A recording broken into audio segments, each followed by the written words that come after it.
যতই আমরা কালি হাঁড়ি কালি কড়াই আর কাজ কমানোর জন্য উনান থেকে গ্যাসে শিফট করি না কেন, কিছু কিছু খাবার আছে যেগুলো উনান ছাড়া একেবারেই অচল। একটু পারদর্শী মানুষ না হলে ভরসাও পাওয়া যায় না।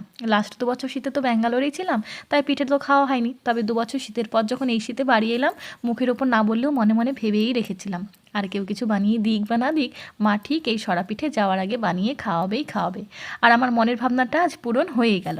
সন্ধ্যা সন্ধ্যা মুখে দেখি মা উনানের পাড়ে গিয়ে পিঠে বানানোর আয়োজন শুরু করেছে। চালের গুঁড়ো দিয়ে তো বানাতে হয় জানি মা, তবে সুজি দিচ্ছ কেন? সুজিটা 10 মিনিট ভিজিয়ে রেখে দিলে পিঠেটা বেশ নরম হয়। আর শোন, এই চালের গুঁড়োর ব্যাটারের মধ্যে হাফ কাপ মতো গমের আটা দিয়েছিলাম, দেখাতে ভুলে গেছি।